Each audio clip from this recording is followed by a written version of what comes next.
Une évaluation exploratoire de la dette climatique. Tel est le titre de l'étude de l'OFCE. Avec nous pour en parler, son directeur Xavier Timbaud, bonjour. Bonjour. Alors dans cette étude, vous évaluez en fait finalement le coût de l'inaction vis-à-vis du défi du climat. Est-ce que vous pouvez nous expliquer un peu quel est ce coût ? Alors exactement, c'est le coût de l'inaction. Donc l'idée, c'est d'essayer d'évaluer la distance qu'il y a entre ce qu'on est en train de faire en matière climatique, donc comment on s'est engagé et à quoi on arrive en termes de réduction de nos émissions, et ce qu'il est nécessaire que l'on fasse pour tenir les engagements de la COP21, les accords de Paris, à savoir maintenir le climat en dessous d'un réchauffement de plus 2 degrés pour la température globale, et de tout faire pour essayer de le limiter à plus 1,5 degré. Donc cette distance, elle mesure effectivement les choix qu'on fait, la forme de procrastination climatique dans laquelle on est. L'idée de ce calcul de la dette climatique, c'est de, par ailleurs, évaluer cette distance non pas en gigatonnes de CO2 ou en d'autres indicateurs physiques, mais en euros, pour vraiment marquer les esprits et utiliser une unité que tout le monde comprend. Et alors du coup, on prend le coût de la gigatonne et on le convertit en euros à quel tarif en fait Alors, donc, pour le convertir, on calcule d'abord les gigatonnes qu'on a encore le droit d'émettre pays par pays. On utilise pour ça la notion de budget carbone. Et puis ensuite, on applique à ces émissions résiduelles, c'est-à-dire celles qu'on va devoir réduire une fois qu'on aura épuisé notre budget carbone, on applique un coût de réduction de la tonne, qu'on situe entre 250 et 500 euros la tonne de CO2 évité. Et ça nous donne une évaluation de la dette climatique. On arrive à des chiffres assez impressionnants. Alors quels chiffres justement ? Où est-ce qu'on en est ? Alors par exemple, dans notre scénario principal, l'Union européenne a une dette climatique de 50% du PIB, ça représente 5 000 milliards d'euros, c'est quelque chose d'important et de massif. La France a un tout petit peu moins que la moyenne, 40% de son PIB en termes de dette climatique, et l'Allemagne par exemple, qui a un mix énergétique plus carboné aujourd'hui, et qui a aussi eu dans le passé des émissions plus élevées que la France, a une dette climatique qui est supérieure à 60% de son PIB.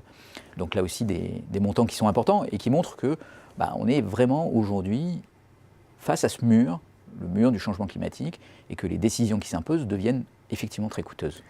C'est une vertu pédagogique de montrer qu'on parle souvent de la dette publique qu'on laisse à nos enfants. Alors on sait qu'on a une dette qui ne se monétisait pas jusqu'à présent, mais on voit combien ça coûte aussi.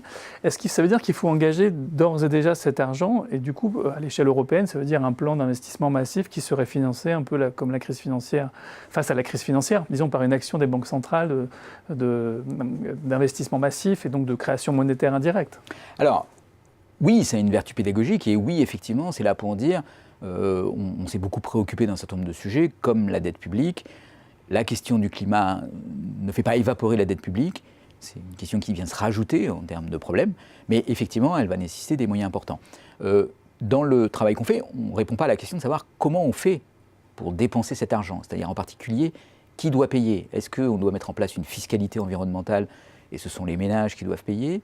Est-ce qu'il faut au contraire augmenter le prix de la tonne de carbone pour les gros émetteurs de carbone, les entreprises, et c'est à elles de payer ?